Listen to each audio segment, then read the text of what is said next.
Rev up your engines!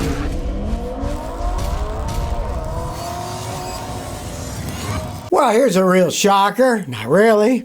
Ram has canceled its HD electric truck. Now the suppliers are left holding the bag. They invested money and stuff, right, to build it. Now, well, guess, been thrown under the bus, or in this case, under the non-existent HD electric truck. Ram has now canceled plans for their electric heavy-duty truck. It was supposed to be 2027. Okay, that's 2 years from now. They're already canceling it. And two suppliers are suing each other over the millions that they invested that since they're not going to build it. They're SOL. Automotive supplier Vallejo is taking American axle manufacturers to court because it refused to cover its side of the loss investments and contracts, which amount to $25 million. You know, somebody thinks they're going to do a big deal with Stellantis, Ram, owned by Stellantis, right? Hey, finally, someone at Ram put on their thinking cap and said, let's see. What do people do with big, giant HD trucks? Oh, they tow things. They carry a lot of weight.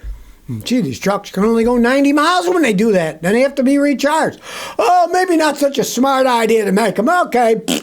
And as usual, the dominoes fall, and the other people that are involved, they're going to lose their money too. So maybe people will start thinking twice before they invest in stupid battery electric vehicles. Well, not only is Ford in trouble with all their lack of quality control, but their EV market is falling apart. Ford EV sales fell by 40% in April over the previous year, April, right? So a year later, they sold 40% less of them. They kept saying, oh, don't worry, people will start buying more electric vehicles and you'll make a bunch of money building them. Well, Ford is going the other way. Now, granted, they make garbage wagons that no one wants. The Ford F-150 Lightning, complete failure as an electric truck. Then Ford said, oh, don't worry, that was just our stopgap one. We based it on the F-150. We're going to make a completely new one. They're not making a completely new one anymore. They scrapped those plants because they can't even sell the ones they have now, right? And of course, the Ford electric SUV that they call Mustang. It's a joke, has nothing to do with Mustang. They're rattly. They're all made in Mexico too. Lack of quality there, right? They can't give those away. You rarely see one on the road, right? So Ford is really in trouble with their EVs. Maybe they should just give up and stop making the stupid things, right? I mean, let's face the facts. Ford, 90-something% of their profit is the F-150 line of trucks, right? Do you think they'd know about trucks? You think they would have been smart and not make their regular truck a modified to an electric truck, the F-150 Lightning? Massive failure. You think they know about pickup trucks, right? Gee, they want to tow things. Oh, you can only go 100 miles and you run out of power. No, people don't want this stuff, right?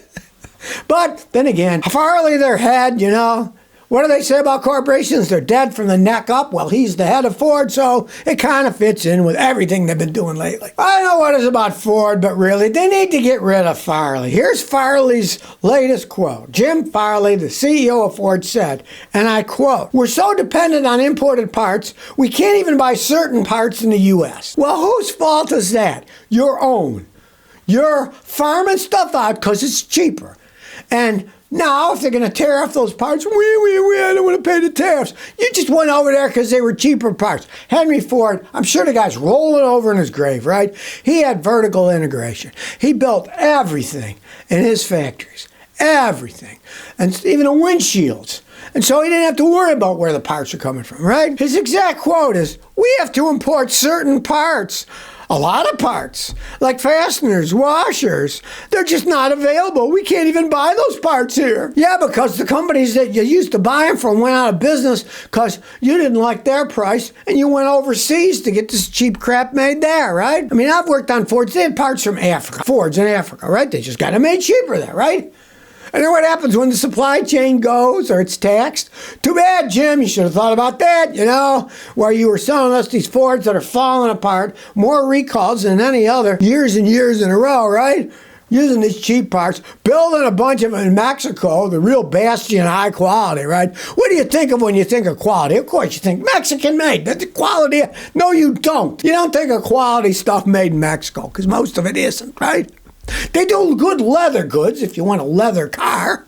All right? The vehicles, no, not so hot. They're leaving nuts off parts of them. They're not welding parts on right. Is it a surprise? Certainly not to me. And now Farley's whining, I can't even buy those parts in the U.S. Yeah, because you drove those guys out of business. Or when Henry Ford was there, he made those parts himself, right? You could have done that, but oh no, it's cheaper to go overseas. Too bad it's biting you in the rear end. Ha, ha, ha. Why they don't get rid of this Farley guy? It's beyond me. I mean, if a football team has all these losing seasons, they get rid of the coach, right? Well, Ford, why don't you get rid of Farley? He doesn't seem to be able to either know what he's doing or be able to implement anything that really means real change. Well, the city of San Francisco just joined the curbside EV charger movement. Now they're putting a pilot program to put EV chargers on the street. Now, there's two big problems with this because I was just in San Francisco last year. I didn't stay. I flew in and I drove to Mendocino. It was beautiful. And while I was there,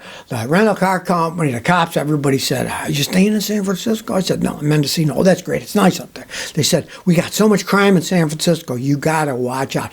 I met a lady on the airport when I went to New Mexico a few weeks ago. And she said, I'm from San Francisco. I said, you live in San Francisco? Well, actually, I live in a suburb that's 50 miles north. And I said, what do you do when you go to San Francisco? Well, I don't drive. I know I'm worried about my car getting broken into. I just take trains or buses. She says, I don't drive into San Francisco, right? Well, one, if they're going to be putting these charges in there, the thieves are going to start stealing stuff. I can tell you that right away. They got a lot of crime problem in San Francisco. But aside from that, these are just level 2 chargers, right? Let's say you have a Tesla or a Ford F-150 Lightning and you're down to 10% and you want to charge it fully, okay? These things are going to take 10 to 14 hours to fully charge your car. These aren't the fast chargers. Those cost too much money, and they take too much electricity. So how handy is it that you're putting these low-level chargers out? Now, these low-level chargers, level 2, are fine for your house because, what? You live in your house, right? So you can plug it in at night. If you trust that it's not going to start on fire, I advise you, if you do charge your electric car at your house, park it in a driveway away from trees. Don't put it inside your garage and close it and charge it inside. Do it outside. Don't do it inside in case there's a fire with it, right?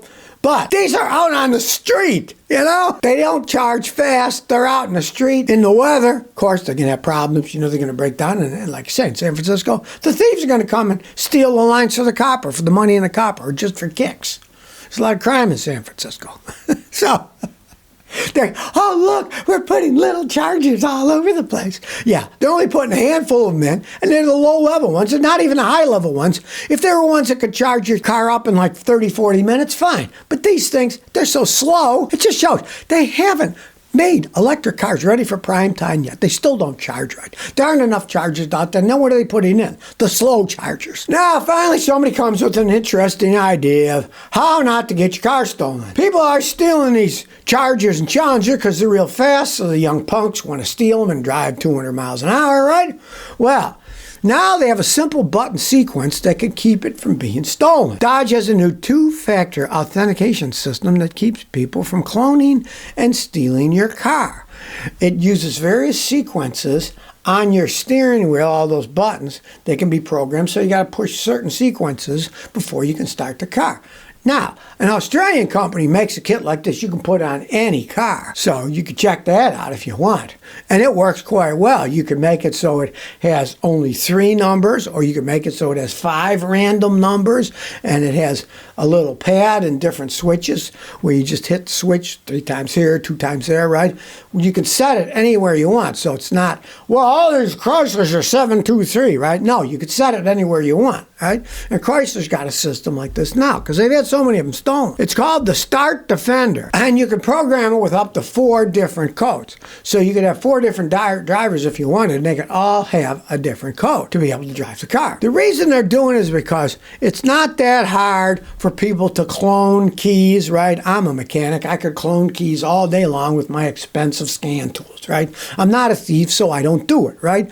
But any thief can go out and buy the equipment, and they can clone it, and they can easily steal your car, especially if you got one of those cars that no longer has a key that's cut, which you have to have a mechanical key to get in.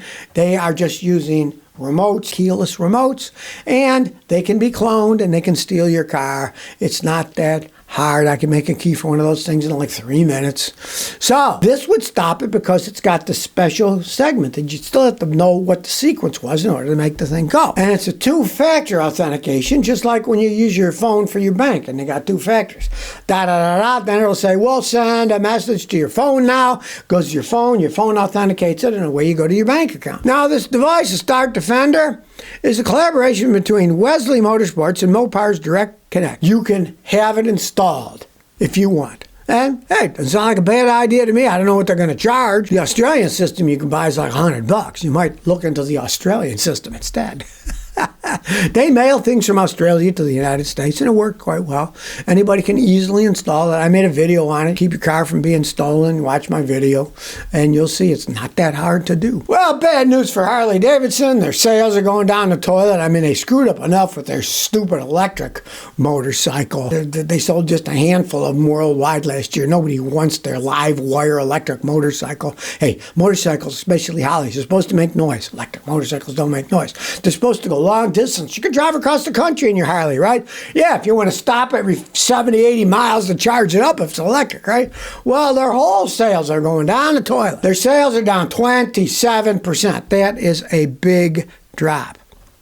And here's what the company says. Our sales are down 27% year over year, primarily due to a planned decrease in its motorcycle shipments. Yeah, planned decrease, right? They can't sell them. So they're not making them, they're not shipping them out, right? Boy, there's double speak if I've ever heard it. A planned decrease in motorcycle shipments. Yes, we planned this. Nobody ordered them, so we're planning not to ship any out. That company's been in trouble for so long. They're basically going on a name only, just like modern day Jeeps. Ever since Fiat and then Stellantis took over, Jeeps have been going downhill in quality, right? But they're still playing on that name Jeep. It's a Jeep, right? They had the Jeep Renegade. It wasn't a Jeep. It was a rebadged four-wheel drive Fiat vehicle, right? But they called it Jeep Renegade. Well, that failed miserably in the United States. They stopped selling them years ago. They were rolling piles of crap. And Harley-Davidson, they're still just working on a name, but that name is fading away, people. They tried for decades the old buy back your stock to try to keep the company up, because if there's less shares of stock out there, if the company buys back, then generally the value goes up. Just how the stock market's just a gambit that they do in the stock market. You can't do that forever. Eventually it bites you in the rear end because people realize, hey, yeah, you bought back your stock. There's not that many shares out there, but hey, nobody's buying your stupid product, right? Harley's going down the toilet, 27% loss in sales. And hey, you can't live on name alone. Well, a guy asked me the other day, can you put a Cummins engine in a Ford pickup? Cummins, company out of Indiana, makes great diesel engines, right? One guy asked me, hey, can I put one of those in my Ford? Well, realize this, they actually made them in Ford years ago. From the 1980s to the 2010s, you could get Cummins diesel engines in some Ford pickup trucks. Because back in 1990, Ford owned 10% of Cummins Engine Company. They spent $100 million for it. Now, let's say you don't want to buy a really old pickup truck. A Ford pickup truck that has a Cummins. Can you put a Cummins diesel engine in a Ford pickup? Well, of course you can, but it's going to be expensive. Last time I saw somebody do it, it cost them $12,000. So, realize it's going to be an expensive thing, but let's say maybe you're nuts about having an F-150. It's got a diesel engine in. It is doable. There are companies out there that have kits that show you what to do. There's even one that has a plastic mock-up engine so you can practice and see how it fits.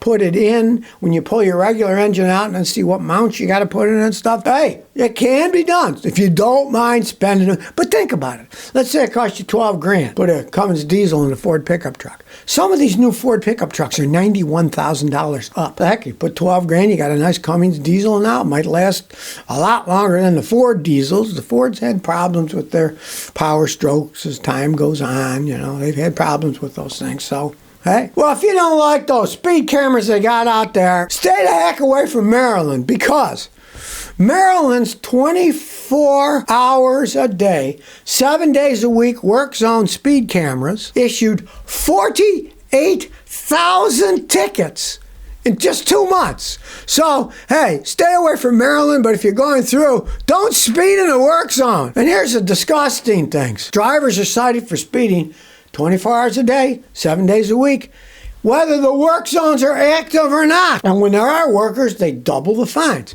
Now, that's not fair. They should not have a lower speed when people aren't working. This is one of the reasons that I often travel on the weekends or holidays. They're not working. I'm going through Maryland, so I don't care. But the other states I go through, it's great. I have saved like 2-3 hours on these trips sometimes, going from Tennessee to Rhode Island, because there's no work zones on the weekends, on holidays. So I can go, speed limit 70, I can go 70. I don't have to slow down to 50 for a work zone. But Maryland, man, that is really evil. I'd love to know how much they actually collect on them, because I guarantee you a bunch of them are out-of-staters, and they're just going to take that ticket and they're going to throw it in the garbage can. Now, the thing is, as it stands today, we should all fight against it, because Maryland is only one of a handful of areas, including the District of Columbia, who wants to go there anyways, that allow the practice of giving people a ticket with the machine. Most states will not allow that. Now, the maximum fine is $1,000. Gee, if they had $40,000, they'd be making a lot of money, right? But at least they give you a warning. The law is that camera locations must be publicly announced in the zones and on the internet. But I mean, that's just not fair. When they're not even there, they're not working, and they still have it up. That's just another money grab by governments. So if you never want to miss another one of my new car repair videos, remember to ring that bell.